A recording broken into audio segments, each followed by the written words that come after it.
Saya hanya menggunakan hak berekspresi saya untuk menyampaikan kritik saya akan ketidakadilan. Dan kritik bukan kriminal. Namun saya harus mendekam di penjara berbulan-bulan dan diberi rencana tuntutan oleh jaksa 1 tahun masa tahanan. Sementara oknum-oknum yang merenggut nyawa almarhum Novan Kurniawan selamanya hanya menerima hukuman yang jauh lebih ringan dan mereka sudah bebas. Kepada Yang Mulia Hakim Ketua, Hakim Anggota, Jaksa Penuntut Umum, dan seluruh hadirin sidang. Saya, Laras Faizati Khairunisa, binti almarhum Bayu Kunchoro, dengan ini ingin menyampaikan nota pembelaan pribadi saya yang saya tulis dari hati nurani saya, sama seperti tulisan yang saya tulis di Instagram story saya yang menjadi perkara. Saya menulis nota pembelaan ini dari balik jeruji besi, di atas matras keras dan dingin, di dalam ruangan sempit berisikan 15 orang, di mana kami harus tidur sikut bertemu sikut, jauh dari kata nyaman. Pertama-tama, saya ingin mengucapkan puji syukur kepada Allah yang telah memberi saya kekuatan dan kesehatan. Saya juga ingin mengucapkan permintaan maaf sebesar-besarnya dan terima kasih sebanyak-banyaknya untuk bunda saya, keluarga besar, juga teman-teman saya yang tanpa letih menemani saya dan harus memikul beban yang sangat berat untuk menghadapi semua ini dan membantu saya meraih keadilan dan kebebasan.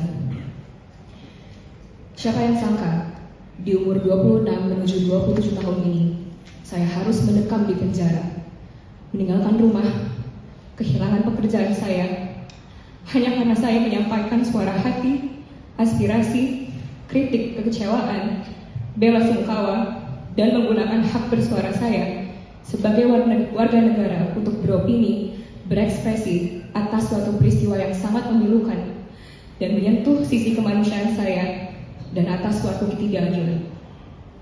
Saya hanya seorang rakyat biasa, seorang perempuan muda, manusia, dan masyarakat yang merasa kecewa atas kelalaian suatu instansi yang seharusnya memiliki fungsi melayani, melindungi, dan mengayomi masyarakat, namun malah melakukan hal sebaliknya. Saya hanya seorang anak perempuan, anak pertama dari 2 bersaudara. Bunda saya telah berusia 57 tahun, dan ayah saya sudah meninggal dunia di bulan November 2022 karena kanker limfoma. Setelah meninggalnya ayah saya, dan dengan kondisi usia bunda saya yang sudah tidak produktif, saya menjadi tulang punggung keluarga, bekerja mencari nafkah untuk memenuhi kebutuhan rumah tangga keluarga dan kebutuhan bunda saya. Orang tua saya membekali saya dengan pendidikan yang sangat baik, dan saya berhasil menyelesaikan pendidikan sampai S2 dengan jurusan International Communications Management. Saya tumbuh kembang di lingkungan TNI karena saya memiliki 2 almarhum kakek seorang purnawira TNI yang menanamkan nilai nasionalisme dan patriotisme yang mendalam semenjak saya kecil. Karena itu, saya selalu memiliki cita-cita untuk mempromosikan budaya Indonesia ke mata dunia, dan saya belajar keras untuk mencapai cita-cita saya. Pada saat saya kuliah, saya terpilih menjadi relawan untuk mengajar anak-anak sekolah dan mahasiswa di Republik Ceko tentang budaya Indonesia. Saya juga mendapatkan kesempatan magang di Kedutaan Besar Amerika Serikat di tahun 2021, di mana saya bertugas untuk membantu Kedutaan Besar menyebarkan informasi tentang kerjasama antara Indonesia, Amerika, dan sebaliknya. Setelah saya menyelesaikan skripsi S1 saya berkesempatan untuk bekerja di Dubai, bergabung di bawah divisi komunikasi perusahaan logistik terbesar di United Arab Emirates bernama Dubai Ports World atau DP World, dalam suatu acara pameran antar budaya terbesar di dunia bernama Expo 2020, di mana saya bergabung dengan pemuda-pemuda dari berbagai belahan dunia dan saya dapat mempromosikan budaya Indonesia dalam kesempatan tersebut. Sampai pekerjaan terakhir saya di AIPA atau ASEAN Interparliamentary Assembly sebagai Communications Officer, tidak hanya saya merepresentasikan organisasi saya juga merepresentasikan dan mempromosikan budaya kami ke rekan-rekan kerja saya yang berasal dari negara-negara Asia Tenggara dan sekitarnya. Yang terlintas di pikiran saya di tanggal 28 sampai 29 Agustus 2025 ketika membuat 4 postingan tersebut adalah saya merasa sangat kecewa, sedih, marah, resah, tidak aman, dan juga terkhianati oleh instansi kepolisian dengan tragedi terbunuhnya almarhum Afan Kurniawan di tangan mereka. Saya akan menjelaskan secara kronologis apa yang saya rasakan dan alasan saya menggugah aspirasi saya saat itu. Konten pertama yang saya repost adalah video dari akun Ekolektiva, sebuah akun berita besar di Instagram yang bersifat publik di tanggal 28 Agustus 2025 malam, yang menunjukkan bagaimana terjadinya peristiwa dilindasnya almarhum Afan Kurniawan oleh tag kepolisian. Video yang juga di-repost oleh ribuan pengguna Instagram tersebut sangat jelas secara audio, visual, juga sangat grafik dan triggering. Terdengar juga dengan jelas suara-suara kejadian dan respon orang sekitar yang kaget, ketakutan, dan marah. Perasaan saya melihat video kejadian naas tersebut tentu kaget, sedih, marah, dan resah. Di video tersebut memang belum ada konfirmasi tentang data diri almarhum Afan Kurniawan dan apakah beliau selamat atau meninggal setelah dilindas. Namun melihat seorang manusia dilindas tank yang sangat besar dan kuat, kemungkinan besar yang terjadi adalah beliau luka parah, cacat, bahkan yang terparah meninggal. Itulah momen di mana saya merepost video tersebut dan menulis caption most corrupt dan seterusnya. Posan tersebut merupakan suara hati saya sebagai manusia dan sebagai masyarakat melihat manusia dan masyarakat lainnya celaka di tangan instansi kepolisian yang harusnya melindungi kami. Dan tulisan saya, I hope their bloodline burns in hell merupakan keresahan hati saya dan kegeraman hati saya melihat kejadian tersebut, juga keinginan saya agar adanya keadilan untuk almarhum Afan Kurniawan dan agar oknum-oknum pembunuh almarhum Afan Kurniawan mendapatkan hukuman yang setimpal. Tidak lama dari video tersebut, kabar bahwa almarhum Afan Kurniawan meninggal saya lihat dari akun @pandemictalks yang juga merupakan akun berita besar di Instagram.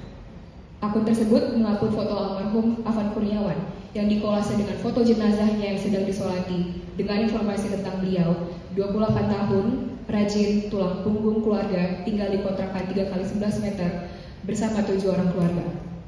Postingan yang di-repost dan direspon ribuan pengguna akun Instagram yang lain itu juga saya repost ke story saya. Dan perasaan saat itu, saya merasa sangat sedih. Untuk itu saya menulis teks Inna Lillahi dengan tambahan emoji menangis untuk menunjukkan bela sungkawa saya. Pada pagi hari tanggal 29 Agustus 2025, berita tentang demo dan meninggalnya almarhum Afan Kurniawan semakin memarak. Ditambah lagi tidak ada klarifikasi atau permintaan maaf ataupun pernyataan bela sungkawa dari instansi kepolisian, bahkan tidak ada penjelasan secara detail tentang apa yang terjadi. Yang ada hanyalah video yang menunjukkan tank kepolisian yang melindas almarhum Afan Kurniawan kabur begitu saja yang tersebar di Instagram. Video kaburnya tank tersebut menunjukkan tidak adanya itikat baik dan tanggung jawab dari instansi tersebut, membuat gelombang kemarahan dan kekecewaan masyarakat saat itu membesar. Tidak adanya tanggapan dari instansi tersebut dan video tank kabur setelah melindas yang viral saat itu membuat kepercayaan dan ekspektasi saya terhadap instansi tersebut runtuh. Karena lagi-lagi harusnya tugas mereka adalah melindungi dan mengayomi masyarakat dan mengamani demo saat itu, bukan mengekskalasi dengan kekerasan, apalagi dengan mencelakai dan membunuh warga. Tanggal 29 Agustus 2025 pukul 7.30, saya berangkat ke kantor menggunakan transportasi umum yaitu LRT dan busway. Sehingga di jalan, saya dapat membaca dan menonton informasi-informasi perihal demo dan pelakuan polisi terhadap pendemo, juga seputar almarhum Afan Kurniawan di Instagram. Kurang lebih pukul 8.30, posisi saya sudah di depan kantor dan saya mendapat kabar bahwa kantor saya yang terletak di ASEAN memutuskan untuk melakukan work from home karena kondisi Jakarta yang sedang memanas. Namun karena saya sudah di depan kantor, saya dan beberapa mantan rekan kerja saya yang posisinya sama dengan saya memutuskan untuk ke kantor terlebih dahulu untuk mengirim dokumen-dokumen dari laptop kantor untuk dikerjakan di rumah. Di saat itu, masih belum ada klarifikasi apa-apa dari pihak kepolisian atas peristiwa yang terjadi, yaitu meninggalnya almarhum Afan Kurniawan di tangan mereka. Juga tidak adanya bentuk tanggung jawab. Saya dan mantan rekan-rekan kerja saya berdiskusi tentang peristiwa tersebut dan sangat menyayangkan apa yang terjadi. Walaupun kejadian tersebut sangat kelam dan kelabu, matahari bersinar cerah pagi itu. Meja kantor saya terletak di pinggir jendela, berhadapan langsung dengan pemandangan luar, yaitu gedung Mabes dan juga gedung ASEAN baru dan cerahnya sinar matahari. Sambil memindahkan dokumen dari komputer saya mengambil banyak selfie dengan berbagai macam pose karena saya merasa bahwa makeup, rambut, aksesoris, dan pakaian saya sedang bagus dan saya ingin mengabadikan melalui selfie-selfie tersebut yang saya simpan di galeri handphone saya. Saya juga merekam video outfit check atau outfit of the day, di mana saya merekam diri saya sambil menunjukkan pakaian saya, dan video-video tersebut juga saya abadikan di galeri handphone saya. Kira-kira pukul 10 sampai 11 pagi, saya pulang ke rumah dari kantor menggunakan busway dan menyambung dengan LRT. Di perjalanan, saya masih membaca dan melihat informasi seputar demo, seputar kepergian almarhum Afan Kurniawan, dan seputar tank kepolisian yang kabur setelah melindas, yang muncul di explore page atau lini masa Instagram saya. Dan sampai momen itu pun belum ada juga klarifikasi permintaan maaf dan bentuk tanggung jawab dari instansi tersebut. Disitulah saya merasa sangat gemas dan geram, juga kecewa. Lalu di galeri saya melihat selfie-selfie saya, dan ada salah satu selfie saya di mana saya tersenyum sambil menunjuk gedung Mabes. Lalu secara spontan, saya menggunakan selfie tersebut untuk menyampaikan kritik dan kekecewaan saya terhadap instansi kepolisian, juga kegeraman saya melalui Instagram Story dengan menulis caption, "When your office is located next to the National Police Headquarters," dan seterusnya. Yang berarti ketika kantormu terletak di sebelah kantor pusat kepolisian. Di caption tersebut, saya hanya menyampaikan bahwa posisi kantor saya terletak di sebelah kantor pusat kepolisian.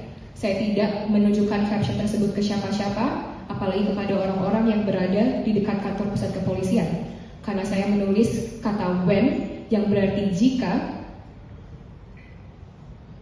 karena saya bukan menulis kata if, yang berarti jika kantormu terletak di, seperti yang diartikan para ahli dari jaksa. Dua hal ini sangat berbeda arti dan perlu diluruskan. Lalu di kalimat selanjutnya saya menulis "Please burn down this building and get them all," yang merupakan ekspresi geram dan gemas, juga perumpamaan bahwa integritas polisi di mata masyarakat telah runtuh. Dan juga lagi-lagi itu ekspresi kegeraman ketika saya sebagai masyarakat melihat adanya ketidakadilan yang terjadi di sekitar saya. Saya memasang location tag di story saya karena itu merupakan kebiasaan saya semata menaruh titik lokasi di story dan di feeds Instagram saya. Dan saya menulis sebuah caption story dalam bahasa Inggris karena saya menggunakan bahasa Inggris dalam pekerjaan dan juga keseharian saya. Kalimat berikutnya, "I wish I could throw some stones, but my mom wants me home."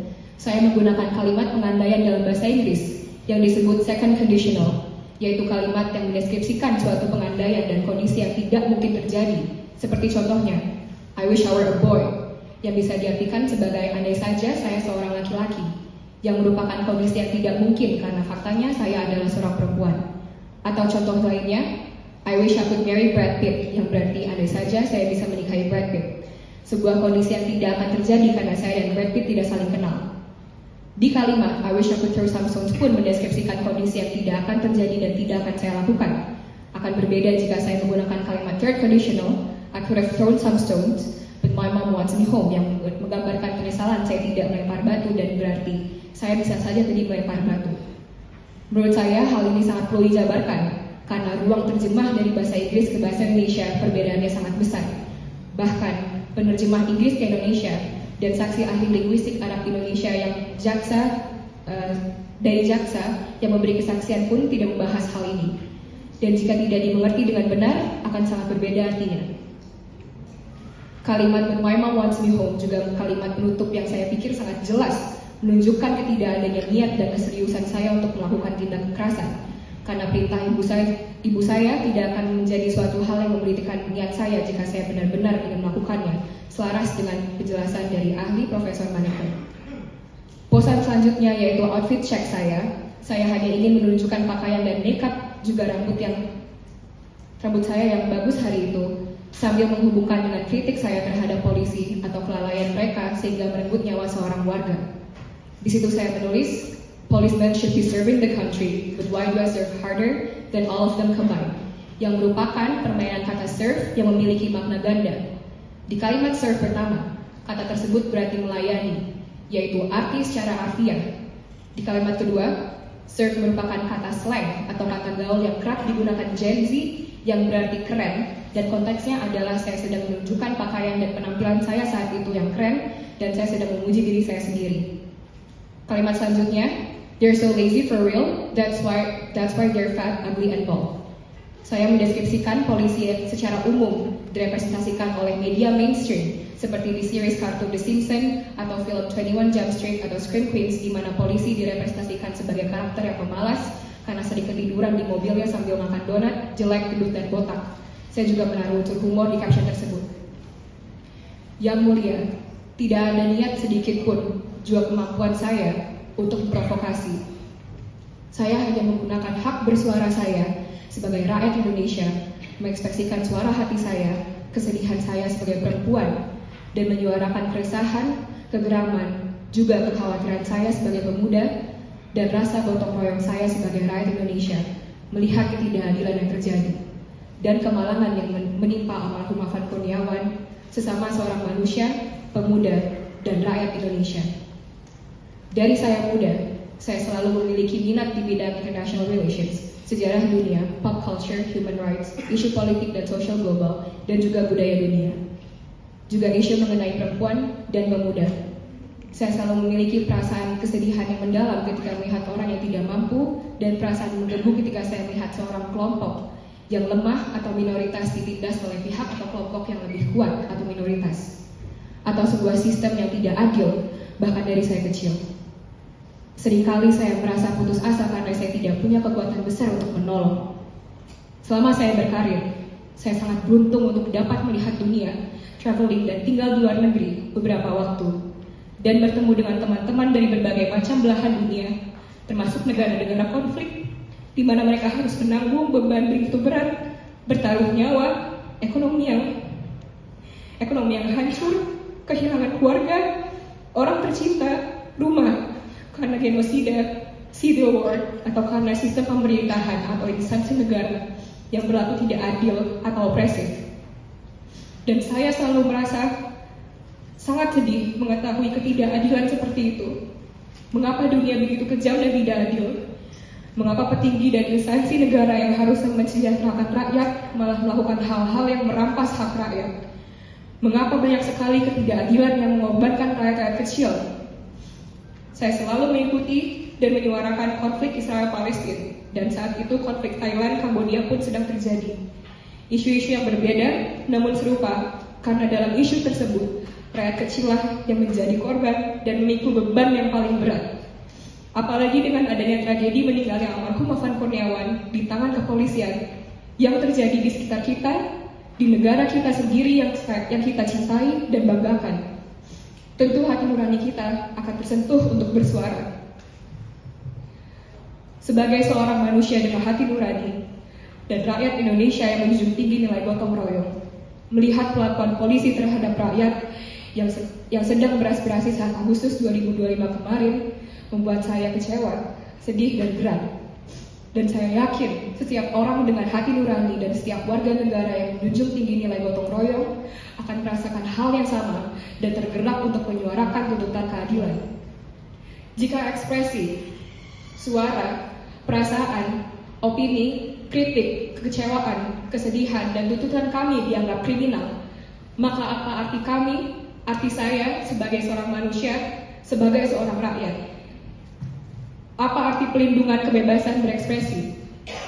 Apa arti negara demokrasi ini yang harusnya melindungi hak bersuara setiap warganya?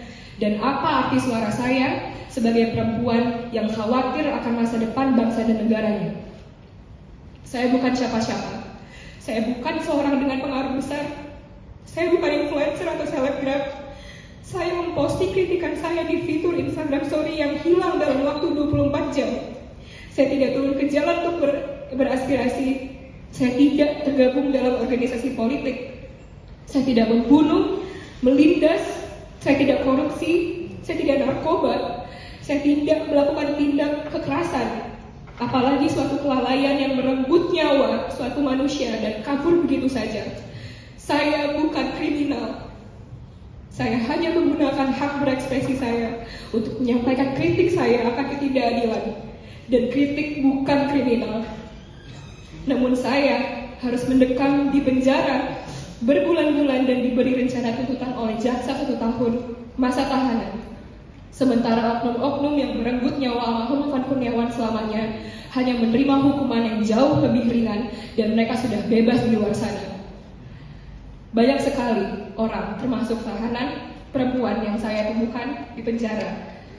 Download Tribun X sekarang, menghadirkan lokal menjadi Indonesia.